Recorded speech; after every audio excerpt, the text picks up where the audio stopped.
the live stream, because if you click on Race 8 Part 1, you'll see the first 2 laps of this race. It was suspended because of a rain situation that moved in. We had a little bit of a crash with a couple of cars that are no longer in this race, and we've taken a 45-minute break. We are back on track, and we are on board in Val G's BMW M2 in the GT3 class. You could see that the South Circuit is completely soaked, and this is going to be a rain race, a shortened rain race. Not really. We did do the first 2 laps, and now we're doing lap 3 right now behind the safety car in single file.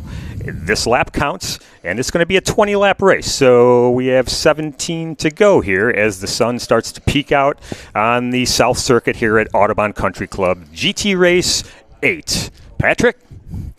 Well, whoever is the script writer for today, we just hope that they have rain not in the forecast for the remainder of the race, because that has been the common theme both in Race 1 today, and it was the deciding factor in Race 2. The cars have been given the opportunity to be on the correct tires. It would have been unfair to have everybody go through Race 2 with that torrential downpour that pretty much came out of nowhere. And so now everybody's equipped properly. We did have Val, who made that great move early on in the race, and that puts him right at the pointy end of the field right now. And that may be one thing that helps him clinch that title. That's what he's looking for today. So if he finishes in this position, he's got GT3 locked up.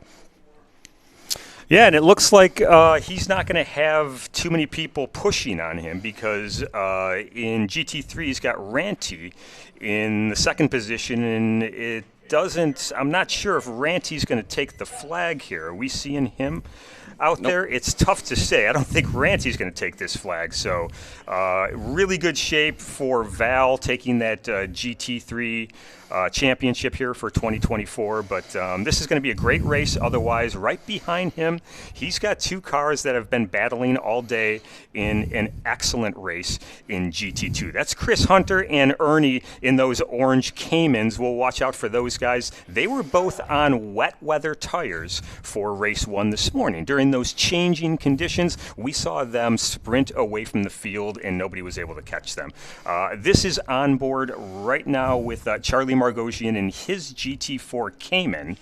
You could see how wet this track is. We're still under safety car.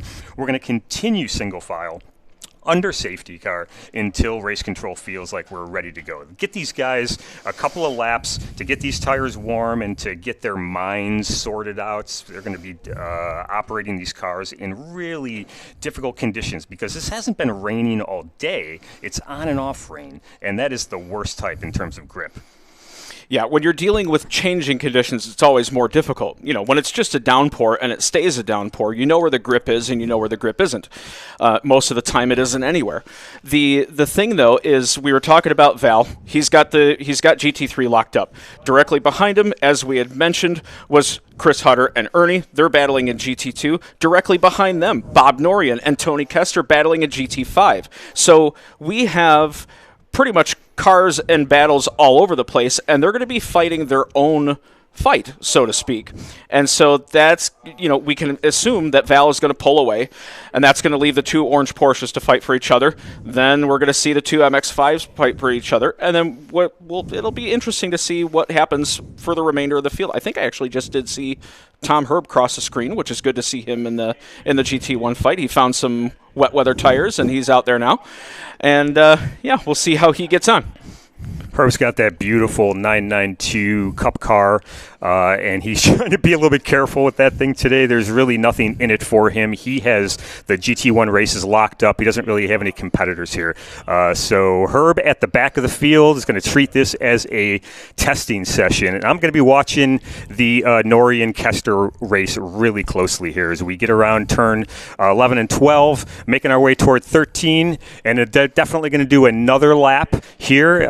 We're anticipating, at least I was anticipating, hey, we're going green green. Hey, we are going to go green here. The safety car is off, and we're on board Val's car, and he's going to take the green flag and lead these guys into turn one. The orange Caymans are split, and they're looking both inside and outside of Val and around the outside. Oh, my goodness gracious. Outstanding. It looks like Ernie took the front. Yep. Yes, he did. And they're going to go line up nose to stern as they head through turn 3 here and tiptoeing turns 1 and 2. Jason Wood picking up the rear in that shot. Yeah, there's really only so much that you can gather on a pace lap in terms of where you can and can't find grip. We're watching on board with Val right now, and he's still taking a pretty dedicated rain line. You see he's pretty far away from the apex. He's still on the outside of the turns. Here we're coming back into turn 6 where we saw the earlier incident. Everybody's taking it nice and careful. Norian's taking a pretty deep line into there, and we're still all clean, all things considered. Everybody's taking it nice and safe, which is a good thing. That's what we want to see. You've got 15 laps to go. You can let the race come to you. The rain looks to have stopped for the most part, but it's still definitely very wet out there. Every car has rooster tails coming out the back of it. There's Mr. Keck coming through turn 8. It's still very wet out there. So race is not anywhere near over yet. And we will we will see how it plays out. We know that the track does dry pretty quickly, and can it do so within 15 laps? That's the big question. Look at that rain line that Charlie is taking here. Charlie Margosian, we're on board in his Cayman, really wide through Patience area. Tony Kester is chasing down Norian into turn 11, and the two Caymans, the orange ones with Chris Hunter and Ernie, are heading in toward 13 right now. Ernie has the lead in the 338 car, but right behind him, Chris Hunter, the race winner from race number 7 earlier on today. Yeah, everybody's coming across the start-finish line. We still don't see any real incidents, anything unusual going on. So people are settling down a little bit more. The incident that happened at the start of the race wasn't really due to rain. It hadn't really start coming down at that point, so maybe somebody just made a misstep, and that was okay. It happens, but the rain now is very established. And now we're taking a look back at GT3 cars. That was a big incident to start this race involving Sean V, who got a little bit wide at turn 6, got himself loose. He ended up collecting Britt Casey in his beautiful M4 GT4. Those two cars out of this race, but big implications for Sean V, who is in a 3-way tie for first in GT4. He's out. So now Scott Benning and Charlie Margosian going at it right now. Charlie has the better of this race at the moment.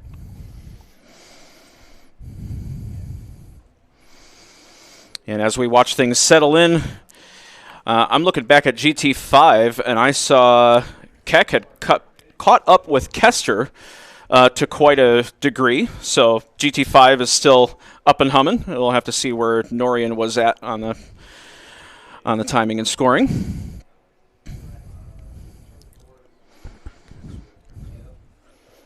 Keck's 4 seconds back at the moment of Kester. Tom Herb right on their trail. So Tom Herb's going to insert himself into the Tony Kester, Mike Keck race here in the next lap and a half. Absolutely. Now with the rain drying up, how much are you playing with the grip when you're going around on rain tires? Are you exploring every single lap, every single turn? Are you using your steering for the feel of the car? Are you using the brake pedal? What are you using to gauge how much grip you can really extract from the car from every turn? Well, for the most part, this is a field of amateurs. We've had some people that have some professional racing, but generally all of us around here are new at racing, and they're trying to keep the car on the pavement, I would think. At this point, they're not looking too much for, like increasing lap times by a dramatic amount. It's right now, this is self-preservation. There's a lot of these races, positions where they just need to finish, and they need to finish in a decent spot. If they go off, they have a DNF. DNF, that doesn't help their situation. So go ahead and finish this race. Let's keep the cars on track. And this is a long championship. 10 races long. A lot of weird things can happen with 3 drops. So you never quite know when you're in it or out of it. You have to just keep pushing as we go on board with Val, who currently leads this race.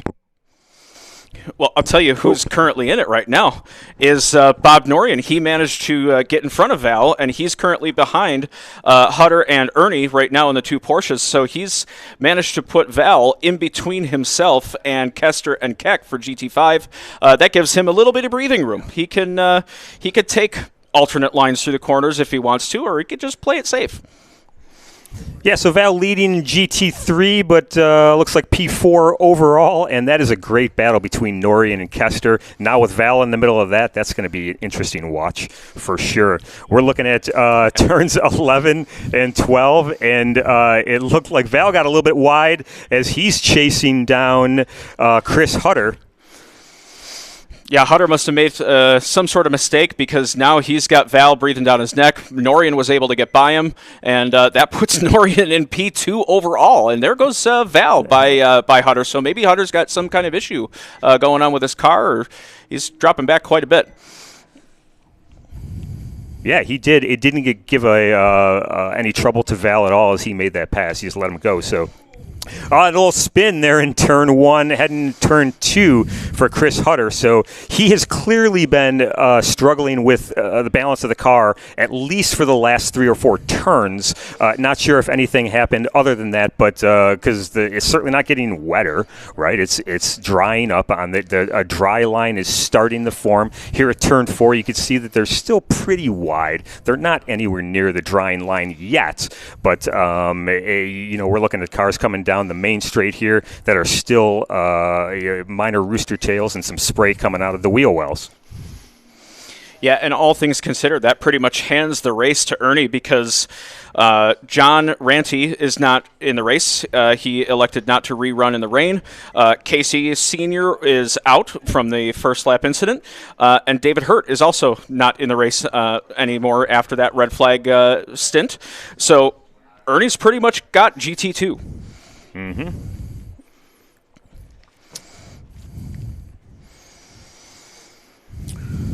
We're going back on board with Val. He's sitting in a good position here, still in front of Chris Hutter, right behind Bob Norian, and he's got his hands full with that car. But and there's Hutter, who is just kind of laboring around. I wonder if he'll continue on, if there's an issue going, or if it's just really tricky conditions. It's tough to say. I don't think he went out on dries because he had pace immediately. So it must be something that's going on with the car. Maybe he's got some sort of bushing or something that's gone bad at the suspension. So that's unfortunate. Yeah, as we see on the timing and scoring, Chris Hutter's fallen down the ranks, and that, like I say, that pretty much hands GT2 to Ernie, and the overall lead to Ernie as well. Norian's just behind him with about a 2-second gap, followed by Val, who's also behind by about 6 seconds. So the two of them, Norian and Ernie, are in the front. They're going to be battling it out, and I think I saw Chris Hutter making another lap around, so he's going to stick it out. Maybe he's looking at that halfway point just to make sure that he gets points for this race and gets classified as a finisher. 2 laps ago, Chris did a 2:02, but last lap he did a 2:17. So obviously that involved that spin right there. Either way, even at a 2:02, he's 7 seconds off of Ernie's last lap. So that gap is obviously growing, and we'll go ahead and let that one simmer for a while and pay more attention to GT4, where Charlie and Benning will be going at it. And I think we just saw maybe that was Val with an off right there at turn 8, just after turn 8.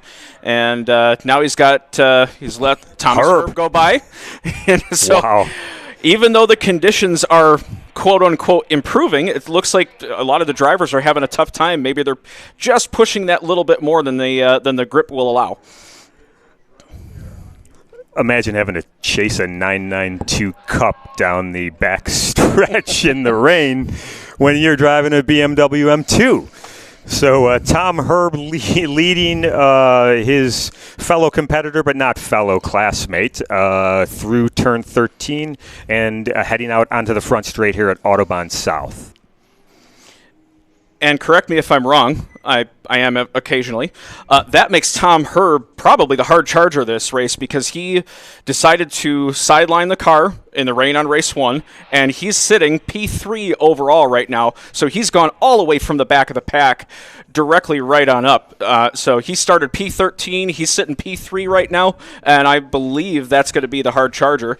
Norian's still sitting in second place with Ernie with a comfortable lead of about 3 seconds. And it's going to be no longer really a battle from GT5. That was between Norian, Kester, and Keck, but that seems to open up quite a bit. Kester actually hasn't clocked laps in 2 laps, so there might have been something going on with his car as well. Yep, he's only completed 8 laps, and he is now down toward the back of the field. In fact, picking up the last position at the moment. Tom Herb did finish. Tom Herb in race 1, he was able to go 8th quickest in the field with a 1:44.3. So it's possible that he did he start that race at the back of the pack, or did he start in P8? Do you quite remember that one? The start of race 1? Yeah. Oh no, the start of this race back before it started raining. So whether or not Tom is going to pick up the hard charger here, I'd be interested in that because that is certainly an achievement, and somebody's getting that. We got to figure out who. We go on board with Charlie. Charlie heading into turn 3, and you could see that he's still not going toward that dry line yet. He's staying wide, and as we approach turn 4, he'll do much of the same here. Stay really wide and just try to find some grip off of the driving line. Yeah, Charlie's pretty comfortably in P2 in category right now. Scott Benning is currently leading GT4 by about the tune of 19 seconds, and Charlie is in front of Kurt Cordell by close to 30 seconds. Yeah, so it looks like GT4 is starting to settle in here. What's going on with GT5? Find Kester and Norian. Who, with Kester, we still need to figure out what's happening here. I'm not sure if he's pulled off. He's only recorded 8 laps. He's done. He has retired the car. Getting word now that Kester is done, so that leaves Norian not only in P2 overall, but P1 in GT5. That's a good afternoon for him. He's going to have a big smile on his face. His primary race car, a GT3 car, is a 911, not available right now. It's broken, and he prefers to be in that class, but he was forced to pick up his GT5 car today, and he'll be pretty pleased to be leading that category most of the way through with 9 laps remaining in this 20-lap race.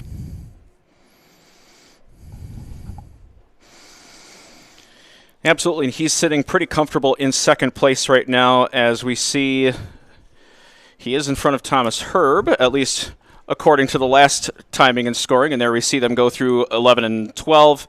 Herb's got a lapped car in between him and Norian, but he is going to be catching up very quickly. Still see rain and spray coming out from the back of the cars, so whatever you had on the first pace laps of this restart, it's pretty much the same. It doesn't look like any dry line is forming. Doesn't look like any quicker laps are being set. No, in fact, Herb just went through at a 152.7 and Norian at about a 155. Norian's capable of times much lower, more in the high 130s. So still quite a ways of off the pace. Anyways, even though the sun is shining here on the South Circuit, it's starting to dry up the course. We are starting to see a little bit of a dry line in some of the areas, but not right here. That's turn 4. It's a high-speed section of the track, and races are still staying outside the driving line there and trying to find some grip.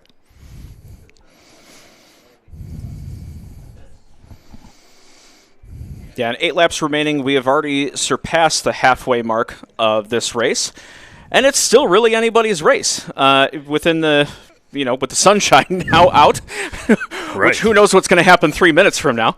But with the sunshine out, there's a better propensity for that dry line to come out. And we see Thomas Herb taking the dry line, at least through patience, and getting by Margosian with relative ease. And now back on the the wet line on the outside of turn 10 there. And pulling away. And now that puts him directly behind Norian. I bet you Herb's going to try and shoot for an overall here, because there is 8 seconds from the last lap from Herb to P1 overall. And he's got everything that it takes to get him there. For sure, we'll watch out for watch out for Herb. He should pick up this P1 because he is lapping about a second a lap quicker than Ernie at the moment. So with 7 laps to go now, it's going to be touch and go. We might as well take a second to say our special thanks to Bell Flight, sponsor of the Bell Helicopter Landing Zone just inside the front gate. Maybe you've seen that at Autobahn. We have a helicopter landing zone. Do you? Probably not, don't you? You can't miss the Gallagher Asphalt South Starter Stand. Hey, thank you to those guys, Gallagher Asphalt, for making our track surface smooth and safe, albeit slippery. Yeah, the water runoff is, you can see it right there in between 3 and 4. It's still nice and wet out there. But we'd also like to thank Highland Management Associates, Eurosport, who's been a longtime supporter of the GT Racing, and also CXI Trucking as well. They've all been great supporters. As we see Val, it looks like, off just at the exit of turn 5, and he's back on and going. So no harm, no foul. We'll get back on the road and get back on with things. It looked like he was taking a little bit of a dry line through 6. So 7, you can see a puddle sitting there at the apex as they barrel down into turn 8. What an afternoon. What an afternoon to have to keep these cars 2 races in a row. So really these guys are doing 40-plus laps, basically in not just changing, but mostly rain conditions. So these guys are going to be exhausted after this race, not because they're hot or because, they've been, moving rocks around. It's because they're trying to think their way around this South Circuit. The car is moving out from under them and all over the place. People are making passes in odd spots. Wow, what an afternoon. Well, and in the rain, in any sort of condition like this, you have no time to relax, because really the only break that you have on the South Course in the wet is between patience and turn 10 and 11. You see Herb has picked off Norian, so that puts Herb in P2 overall, lead in GT1 because he's the sole GT1 car. Norian's still in the lead of GT5, but you don't have a time to relax. You're one corner into the next, and you're constantly at attention. There is no time to relax. So not quite as hot and crazy as it was a couple weeks ago, but these guys are going to be exhausted, like you say. It's a 4-second, maybe a 4.8-second gap right now between Ernie and Tom for the overall win. They're in different classes. There's no doubt about that. But that overall win is something that Herb's going to want to have. And so he's chasing down Ernie, doing laps that are currently almost 4 seconds a lap quicker. With 6 laps remaining, this is, if everybody, or at least if Tom can keep his car on the road, this should be a foregone conclusion. That's Ernie right in front of him as they go through 9, approaching 10 here. They're going to get back onto that back straight in toward 11, and that gap is going to come way down. That 992 Cup, all sorts of power. Yeah, Herb is the only one right now that is currently putting in best of lap times right now. His 51.1 from the last time around is his best so far in the race, and that's a better of 53.9 than you say for Ernie before him. So that pass is probably going to come up in this lap here. Norian is going to be falling a little bit further back, but that doesn't mean that he can't celebrate. He's still in the lead of GT5. But what do you think that says about track conditions? Now the GT1 cars can actually put that power down. They can get through the turns better. And there we go. We might be coming probably a little bit too far back for a move into turn 1. We've got a very kind BMW making racing room. That would be Scott Benning, making sure that he stays out of the way of the overall. Yes, And stepping aside, yes. But what a good race for Herb. What a good comeback race. For sure. He's just having a great time out there. He doesn't have anybody in his mirrors, and he's really not battling anybody in his class, but he's obviously got something he's trying to accomplish. He needs to win this race from deeper into the field. It's not the easiest thing in the world. He's driving similar lap times, although that was a 50.5 in the last one versus a 54 flat versus Ernie. So really he's doing lap times that are 3.5 to 4 seconds quicker. This is all going to happen as we see him head through turn 7 in toward turn 8. This is all going to happen here in the next half of lap if mathematics is, to be believed.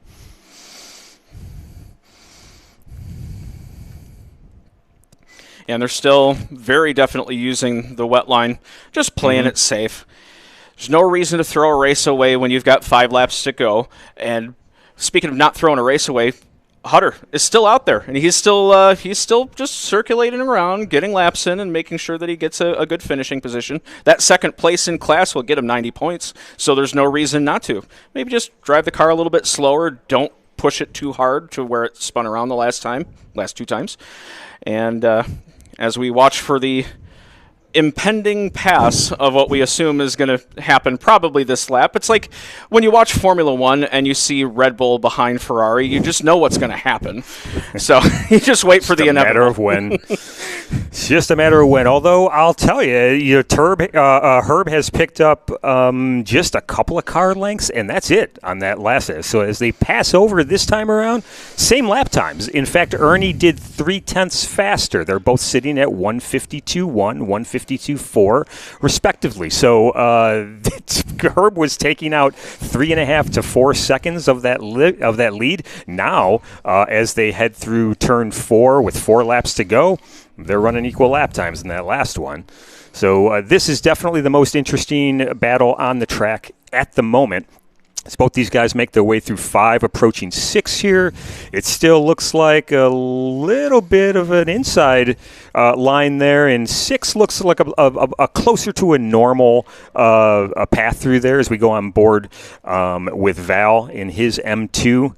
In the GT3 class, you can still see that he's pretty wide at turn 4, so and the front's a little bit twitchy as well. So we really haven't found any drive pavement for most of this race. Out on the curbs is not a place to be. You can see how that was a little bit of a situation for him, but he keeps on the track as he heads through the apex of 6. And blast down the southernmost edge of the property here. Still water at the apex of 7. It looks really wet on the south course, doesn't it? As he heads in toward 8. Look at that wide line that he's taking through 8. Yeah, most of the cars here, even on the wet weather tires, have no choice but to take the wet line. And we're going to be crossing over the line to put us to 3 to go, and it is going to be interesting to see if Ernie puts up a pretty decent fight. We saw he performed pretty solidly in the last race, so there's no reason to say that he can't hold off Herb and keep the overall. Jason Wood just kindly moved out of the way there at turn 13 to let these guys go through. Tom Herb did a half a second better last lap than Ernie did, so it doesn't look like on screen that Herb is collecting Ernie, that this gap is really doing anything other than staying about a second, 1.2 seconds or so.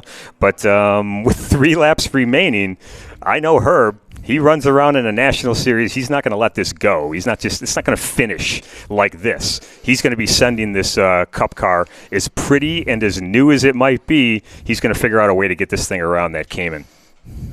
Yeah, and they've really closed up now coming out of turn 6 and into turn 7. And like you say, here's the interesting thing. The normal fast line is now the natural defensive line. So that is going to make it naturally a tiny bit more difficult for Herb to get by, because just to get around the corners, you actually cut off a little bit of each apex. So we might see something interesting. You might see a pass where you normally wouldn't expect it. Coming here into turn 11 would be one of those traditional passing zones. Going into turn 1 and turn 8, which they just came out of a couple of corners ago. But we might see something unusual. Maybe you might see a move into 6. You might see a move into 13. It all depends on, if they come out of this tight corner and Ernie puts the power down and gets the back end to step out, he can't put the power down, and Tom can reel him in. Very impressed with Ernie right now. He's able to kind of keep this collected at the moment. I don't want to jinx anything here, but watching him drive in both of these races this morning and now this afternoon, very, very impressive performance. He's holding off a quicker car, a much quicker car, and a driver who has experience to boot. So you can see a retirement taking place right here. That is the GT, not the GT, but the BMW M3 of Kirk Cordill. It looks like he's going to call it a day. This race is still going as we head into turn 4. 2 laps remaining. Ernie's got himself a 1-second lead. What were the lap times last time around? It looked like 1/10 of a difference. They're really doing the same lap times. We go on board with Val. Yeah, as he goes by Scott Benning, who's currently in a commanding lead for GT4. He's in front of Margosian by more than a lap at this point. It looked like it was just a bit over a minute of a gap between Benning and Margosian the last time by. So Benning's liking the rain. He's happy this weekend because he gets to go on the top step as we are on board with Margosian right now. It seems to kind of be driving his own race. Nobody in front. We could probably see not too many people behind either. Actually, we've got the lead pack now coming up to him. 2 laps to go, they might not catch him. But we still have Herb just breathing down Ernie's neck and seeing if he can make a move. Herb pops out to the right to maybe take a look, see how the conditions are out there. And they come into 11. Still tiptoeing. This lap traffic might play a factor into it, and that's Margosian right in front of Ernie. So hopefully they play nice and they stay kindly out of the way as they do. Yep, there goes Ernie. There goes Herb. All right, very good. Margosian plays nice and lets them continue on with their own fight. 1 lap to go. These guys are catching the white flag, and look at Tom Herb looking inside just to show himself to Ernie so he knows, hey man, I'm coming for you. I'm going to be looking at every possible braking zone to make this happen. A very kind thing for Chris Hutter to move over toward the left side and let this race play out. These guys are marching down into turn 4. Val still with a 1-second lead. Here comes Tom Herb. Is he going to make this happen? Is this going to work? What do you think is going to happen here? Well, the victory overall doesn't change the points. So do you just be happy with your win in GT1 and keep your car in one piece? I think that's the way that I would go. But you never know. Maybe you might want to shoot for that top spot. I mean, there's nothing between them. And they're just blasting through turn 6. They just head through turn 7. You can see them splashing up some water there at the apex of 7. Let's see how they look going through 8. Ernie still with the advantage there. If you could throw the lap times out the window now, with this, the last lap, you're just basically looking at your competitor in your rearview mirrors and just trying to hold this guy off. It doesn't matter what the lap times are anymore. Now it's just a dogfight for the last 4 corners. Yeah, it looks for the most part like Ernie's going to take it. And credit to where it's due. Starting in P13, finishing in P2, Thomas Herb has had a heck of a race, especially when you consider everything that happened about an hour and a half ago. The closest race we have going right now is Keck behind Norian in GT5. That's about a 5-second lead that Norian has over Keck. As these guys look at turn 13, this is the closest Tom Herb has been. It's going to be a drag race down the main straight to see who wins the overall P1. Checker flags out. Oh my goodness! It looks like it's Ernie, wow. But we may have to bring out the camera to see who crossed the line there. And from my position, it looked like Ernie grabbed the checker flag, but Herb was right there. And we look, it looks like 0.162 seconds is the gap between these two as they cross the line. More checker flags flying, and we're getting the finishing touches off the rest of the. That's Keck coming through in GT5 behind Norian. And it looks Val will be the next car coming in, well, it's going to be a little while because he's a lap down. So we're going on board with Charlie right there. And our drone shot of these two guys who had just a great battle. Tom Herb and Ernie P. just having a great afternoon out on the South Track here in race 8. So for our top contenders, GT1, Tom Herb did a great job coming from P13 to take P1 in class, P2 overall. If that was the same length as the first race with 22 laps, you probably could have had it. P2, or GT2, Ernie holding off Thomas Herb. GT3 is Val, as we expected. GT4, Scott Benning. And GT5, Bob Norian, putting in a great show. And for Autobahn member racing, that has been quite an adventure that you've been able to follow along with us today. And we thank you for watching, and we hope to see you next time.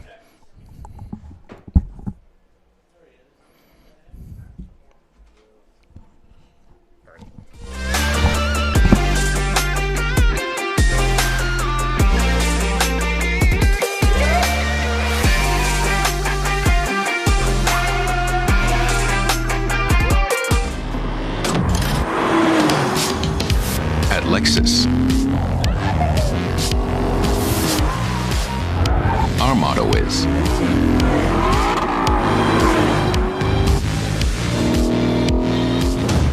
you have to feel it to believe it.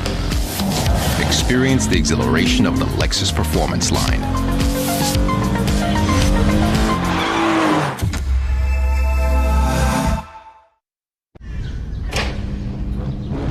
We're here at the acclaimed Daytona International Speedway to show the Blazer EVSS in a way it's never been seen. It's beautiful with a sleek and dynamic design, but performance is in our DNA. And what better way to put the Blazer EVSS to the paces than having Team Chevy NASCAR drivers Daniel Suarez and Ross Chastain get behind the wheel. She looks fast. Sure does. You want to see what she's got? Let's go. All right. Yoo-hoo! This is a Blazer EVSS. Let's see what Wild Mode can do. Let's go. Yes! So much torque. This is what performance sounds like. What a ride. You think the Cup car will be that smooth? My turn to drive. From 0 to 60 in under 4 seconds.